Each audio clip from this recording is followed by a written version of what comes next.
Several months later. Rob Flax here. I play things with strings, I hit stuff, and I sing. I've been meaning to make this video for some months now.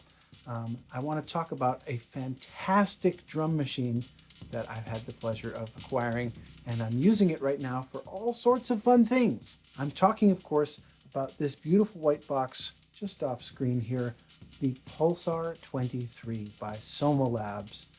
Pulsar-23 is an analog drum synthesizer. It kind of does all the things. I've been looking for ways to add some punch and some electronic oomph to my music that will blend nicely with my acoustic stuff. Pulsar-23 is a semi-modular drum synth, which means that if you don't attach any patch cables to it, it has an internal routing already that makes sense, does all the things. But of course, you can add your own clips to it. These little alligator clips, little clippies. And there's, I think, 120 odd metal pins sticking off the surface of the thing. Looks like a villain from a horror film. You can reroute the order of the signal. So I want to just give you a little brief tour of what it is here today. There are lots of videos already out there on the web that show how the Pulsar works. So I'll link to a few of those. Each of these little strips is its own individual voice. Here is the bass drum. Here is the bass voice, but you can tune that. And then we've got the snare drum, and we've got the hi-hat. Each of these metal plates is a contact point, and on each channel there's an add, which when you touch it, it triggers the voice. Now if I hold it down, now it's no longer a bass drum, but it's continuing to drone, and it will continue to drone until I release, at which point this release knob controls how quickly the sound fades away. If I turn the release all the way down, very short. If I turn it all the way up, it'll do all that. Now, that's nice. You may notice that the pitch changes. And that's connected to the frequency knob. This whole module over here, this is the LFO section. There are 23 little mini sections, hence Pulsar-23. So right now, I have this connected so that the output of this LFO is going over here and is controlling the WTF pin, which is a circuit bending point. All of these pins are conductive. So if I just touch them, for example, if I touch one of these clock pins and touch the mix knob, oh, right now it's not getting any clock, so it's not dividing the clock. Here's the internal clock. Can you see it blinking? There's my blinking clock. Now if I touch this 4 pin, or the 8 pin, and touch the mix, 1, 2, 3, 4, 5, 6, 7, 8. You can sort of make a quick impromptu metronome this way.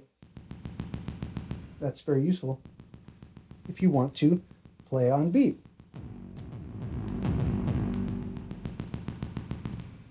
Now, that didn't stay recorded because there's per channel an individual record or not button. Right? So let's say I want to have some bass part. Let's record in a bass drum. Here we go. Ready?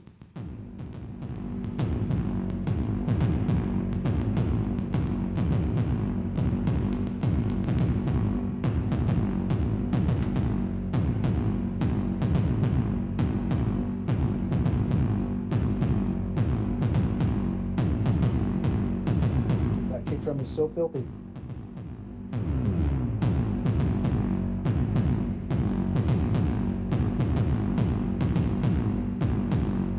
Now, if I want to send this to the effects unit, there's an effect send.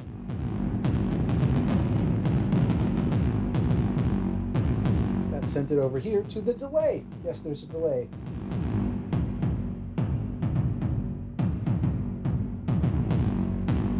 Now, let's say I didn't like that part. I'll just hold down the delete button, and as it scrolls past that, it just deletes it. There, that's still in there, right?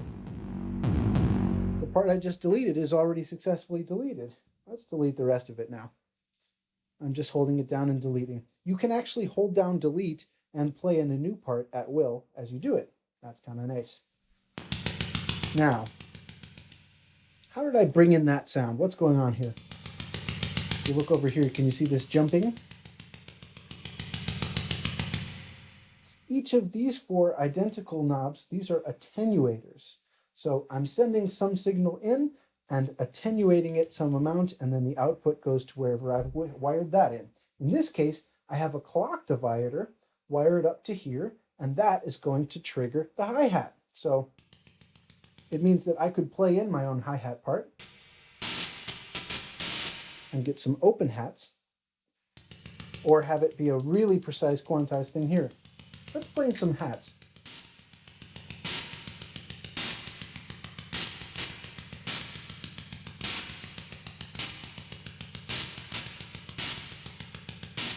Now, this thing is very intelligent. It will take any triggers, either the ones from the wire clips or the things that I played in. You might be able to hear that I didn't really do it. Oh, I just added an extra one there. I didn't do a great job of playing that on beat. So fortunately, there's also a quantize feature. If I hold down all 3 of these, I think it's all 3, and then tap that. Now let's play it.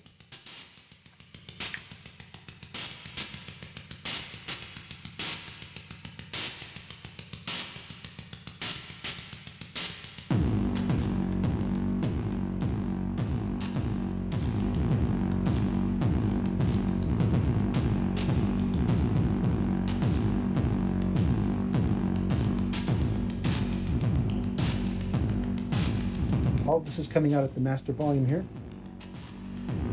There's a master drive control and a blend knob for that drive. Pretty filthy. Really, really cool sounds already.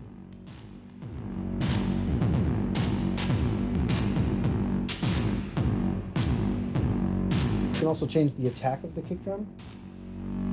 You can make it fade in so you don't hear the kick right away. I think it hits harder if we keep that attack at minimum. Let's mute that for now. We'll keep that in. You can see it's still triggering. These lights let you know what's going on. I'm also going to not accidentally record more here. Let's explore the bass drum channel here.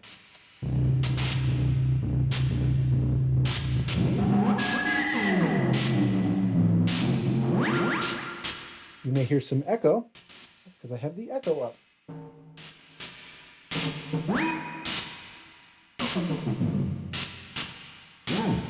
That doesn't sound like a bass drum to me.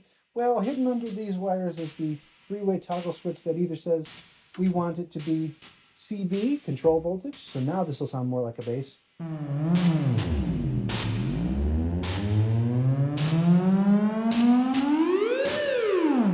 There's MIDI. I toggle it to MIDI. Well, it's not receiving any MIDI notes from anything, so that's no good. And then I had it on the percussion side.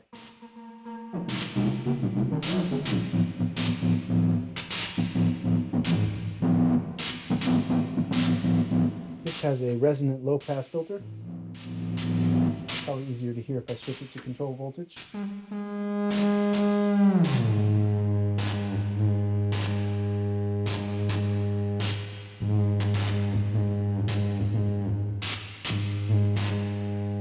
Not very exciting yet. There's also 2 other parameters called shape and warp.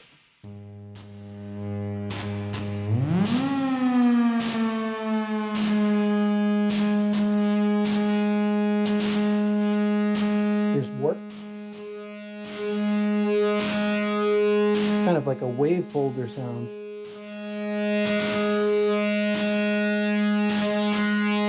And with the warp knob up, the shape is more prominent.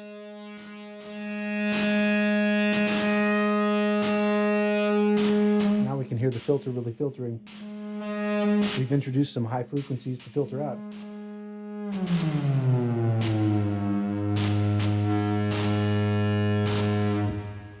Nice. Let's play in a bass line now. Let's add our drum back.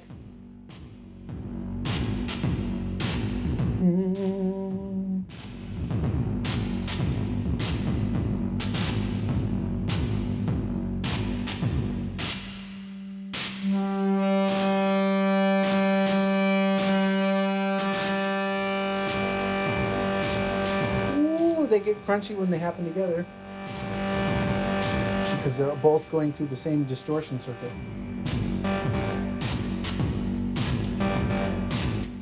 That's nice.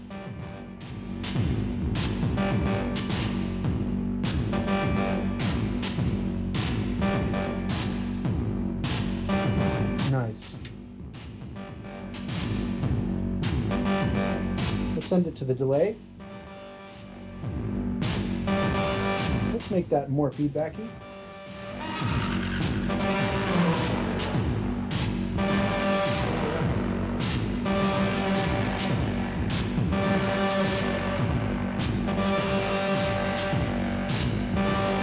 Ooh.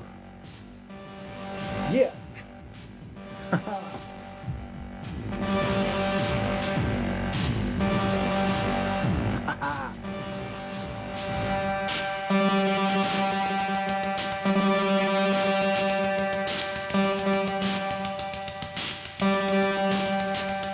You need some snare.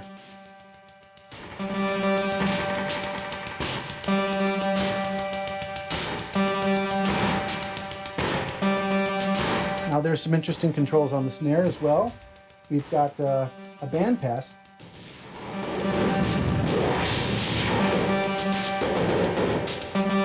There's this clap control, which if it's all the way down, maybe I should take the other stuff out for a moment. Let's just hear the snare frequency, right? On this side, this is a digital snare. Over here, it's analog white noise. So that, I think, is the only digital component of this, other than possibly the delay and reverb effects. The clap control sort of adds a clap sound, which sounds like a staggering of things. So if I turn this up a bit, can you hear there's 2 notes now? And if I turn it way late,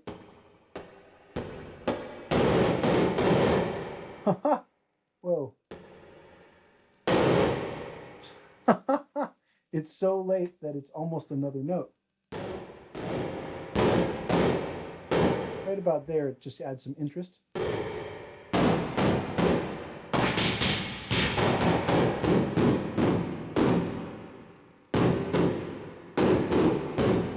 That's nice. And that's very short. Oh, we're hearing reverb. You were hearing a lot of other effects from later in the chain. My Pulsar is going into my mothership pedal board. If you haven't seen my video on the mothership pedal board, do check that out as well.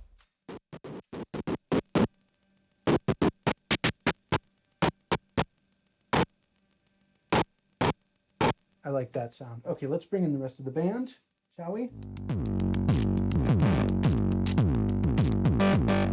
There we go. No, I want the spring reverb back, actually. Yeah. Analog drum synth into a spring reverb tank. That's nice. Put it in a room as well. Good. So a little bit of reverb from the Chase Bliss CXM 1978. Nice. There is, however, an onboard reverb here as well. So if I want to send stuff to the reverb instead of the delay, there is a control over here. You can send things to the delay or the reverb. If you want both, you'd have to use a wire clip to send the output of the delay into the input of the reverb, and you can use both, or you can send some drums to one or the other. There's also a bunch of outputs on the back of the panel here. So if you want to have just, multi-track outputs, so you can say, I want to have the kick and the snare and the hi-hat all on their own independent musical channels. I can record them into my DAW separately. That's very handy. And again, you could bypass the distortion circuit or the reverb circuit. Basically, you can wire this thing any way you want.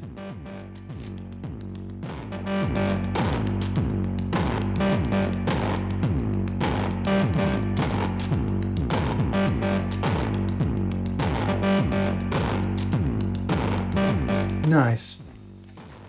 So this is the reverb we're hearing now.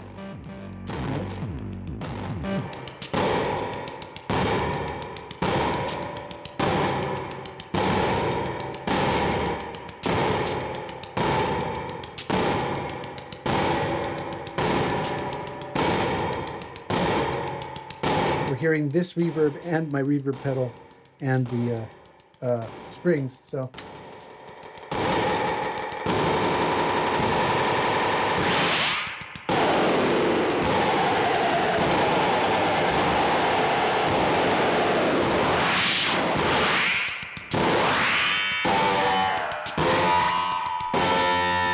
Just a little Carplus strong synthesis.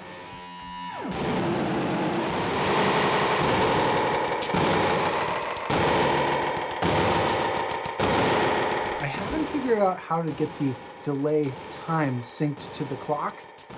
There may or may not be a way. It might just be one of those things that you affect by hand, and if you really need it to be clock synced, perhaps you connect it to some other gear that has a tempo synced delay, which I do have down on the board. It would be nice if I could figure that out. Soma Labs folks, if there is a way and I haven't figured it out, please let me know. Anyway, some more jamming now.